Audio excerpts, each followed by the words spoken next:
All right, I'm finally getting around to taking this motor apart. Many, many, many eons ago, boy, it's probably been 5 years, 6 years, 7 years. I got this motor from a buddy. He was parting out a truck because he totaled it. You need 15. Oh, yeah. And this is kind of the first step. Whoopsies. Come on, get on there. Before you can get it onto the motor stand. Come on, you little bumpkin. I should probably make some room because impact drivers are huge. So this motor has 231,000 miles. It's been sitting in my garage for many, many, many years. There's hardly even a ridge on here, and it spins over literally 360 degrees. Not a problem. It's a good motor. I got this when I was first getting interested in building things of my own, and I was in the middle of college. Uh-oh, don't do that. These have really heads on them. Get back here. So, we are now ready to lift it up, put it on the motor stand. What are we doing with this? I don't know. Like I said, it's 5.3. I think if I remember correctly, it's an 02. Could be an 01. It's a mechanical throttle body 5.3, whatever that is. Whatever. It's an LM7. It had 869 heads. Does that sound right? They're over there. I took these off literally as soon as I got it. I need to pull the lifters out still. I got it basically to learn on. I bought a really crappy Camaro that I was hoping to make into a drag car with this. And the Camaro ended up, because I was young and stupid and didn't look at the control arm mounts, totally rotted out. So I abandoned that plan. Now I have time, and we're going to make this into something, whether it's going to be a pre-runner or whether it's going to be a like a real buggy, like a rock bouncer style buggy. It's going to be something. Now, what it has for a power adder, I don't know. What I'm thinking is porting the heads, putting it together naturally aspirated with a LS6 cam or a like a 210, 212 small cam, good boost cam. And the end goal might be for this to be turbocharged. So it'll be freshened up, bores cleaned up, probably aftermarket rods, knowing I want to put boost in, probably stock pistons, or we might do stock rods. And now the other thing I wanted to build with this was a 383 5.3. So that you punch it out to LS1 bores. These are currently obviously 5.3 4.8 truck bores. LS1 bores are 389 or 3-inch 890 thousandths. This is 3. The heck is it? 644.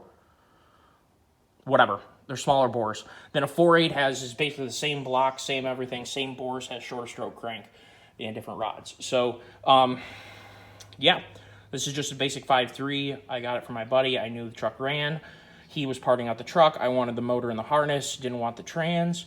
So, yeah, we're going to take this the rest of the way apart. We'll take the bottom end out. We'll see how it looks. LSs are really simple. If this is your first time seeing an LS, your lifter trays go in here. They're over here somewhere, but you always throw away lifter trays because they crack. And you don't want to have that.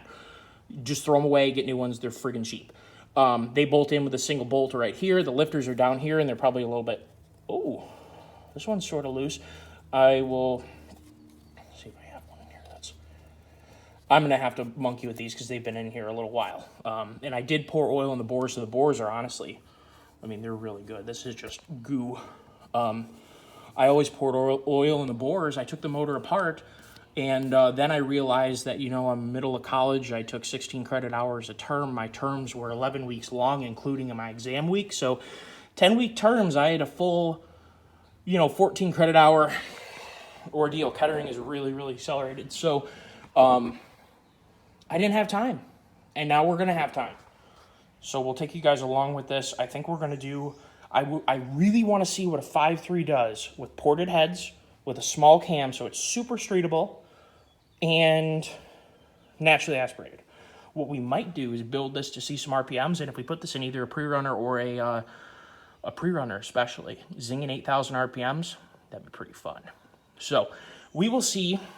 Why don't you guys comment when this video goes up what you want to see? Do you want to see a pre-runner? I have a 1500 Dodge clean 06 Dodge half-ton. Clean.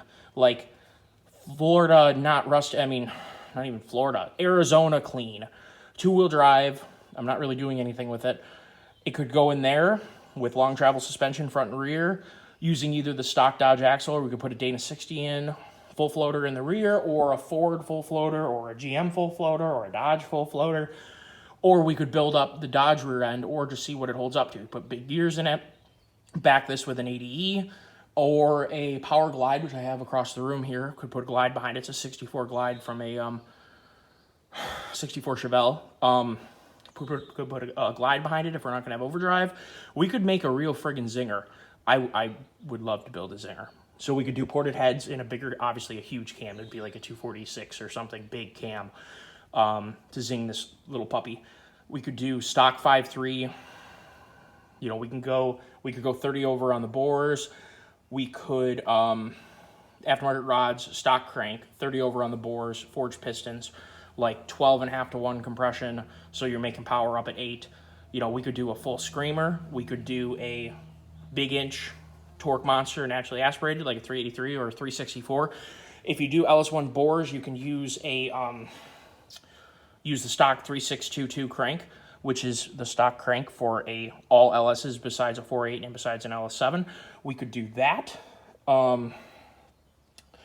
Yeah, possibilities are endless. So we're going to get it up on stand. I have to build the stand because my engine stand, as soon as I got my 6.0 done being built, my dad put his buddies, our family friends, he's got a Willys, he's a 62?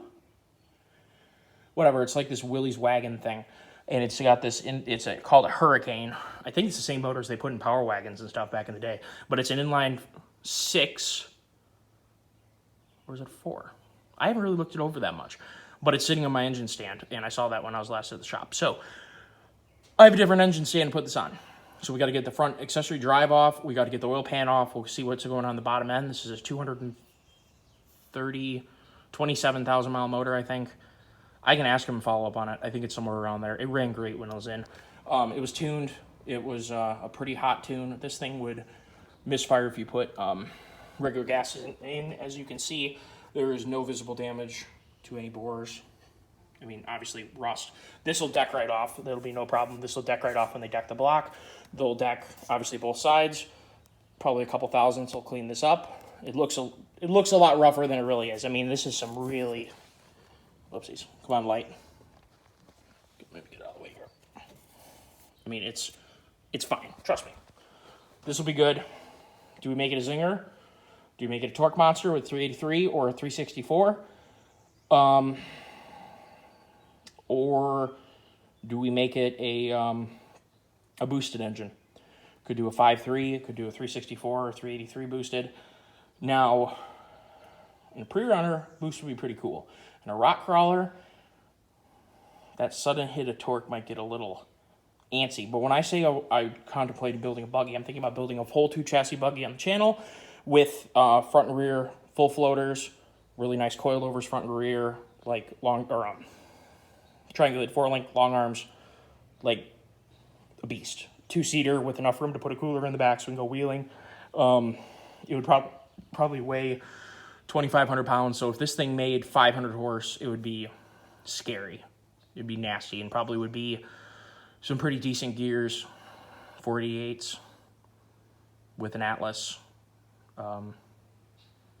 You know, it'd be a nasty rig. I have a Divorce 205. We could do a doubled. We could do a 203 case in front of the 205 and do it the cheap way. Or I'd honestly be really tempted to get a married Atlas 204 LADE, and then that way we can run a factory PCM as in a control. I have the whole harness and computer for this, so we can run, you'd have overdrive, it would shift normally, you'd have lockup, could run, if you weren't building a screamer, you could run a stock 2500 HD converter. It's 2600 stall. I mean, not if you're making crazy stupid power, but if you just warm this up, you wouldn't want that if you were doing, you know, obviously if you made a Zinger, you'd want to have like a 3600 stall or something.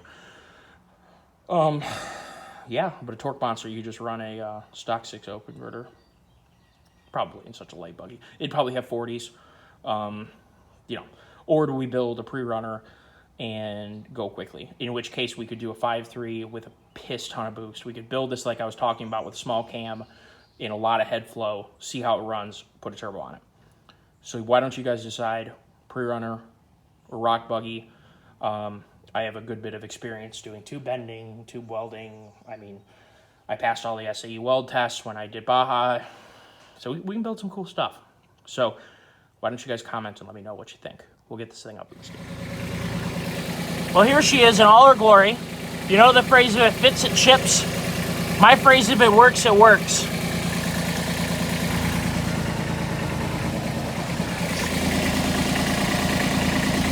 Now we know we're going to clean up these deck surfaces, so I'm not even remotely worried. I don't want to bend that bolt, that's for sure. One flub up, but we're going to redo the surfaces. You never ever want to lift like this if you're trying to put a head back down on top of it, okay? Don't do that. But we know we're going to deck it. Every engine takes different bolts. I just got a new set of LS ones because I know they're at my shop, but I don't know where they are, so I'm just going to use new ones. They're cheap. Every engine has different lengths that they need. So honestly, I find it just easier to buy a set. That way you're not worried about it. Engine stand, that. Now I lift up, put the bolts in. Once you get one in and it kind of determines the plane, the second one is a lot easier. Always thread them in some. And don't do that. We need to put some spacers on this guy. This one's shallow. I haven't put an LS on engine stand in a while, so bear with me. There's shallow one. Yep, there's a water jacket there, that's why. All right, so we got that in there. Never bomb it in because you'll crack the block. Oops. And always pre-thread it some so you don't strip it. All right? So I'll just keep going around, then we'll be good to go. All right, now that we have it held up, we can just tighten up our 4 bolts that hold the little arms on, and you're good to go. It's amazing. You might kind of freak out a little bit about how few threads are really holding it together, and also that you don't have much mechanical advantage. But remember, we gotta take the bell, or excuse me, we have to take the oil pan off, and the oil pan has the bottom bolts for the transmission, so we can't go and put these arms on there. So you'd be amazed how stable this is. And so this side is spaced because the blocks are asymmetrical. This has plenty of room before the water jacket. That's why I could use the longer bolt here.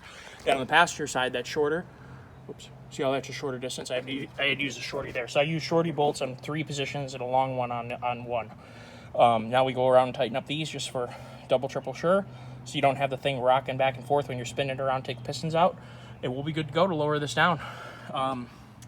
It looks ghetto, but it works fine.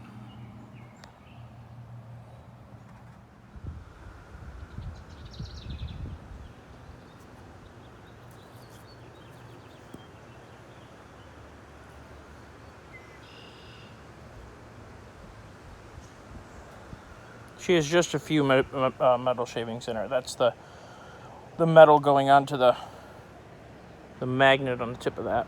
So that's okay though. It's a used engine. See that?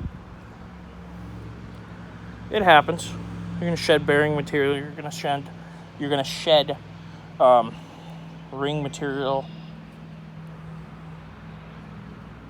You might shed wrist pin material. See that? No big deal.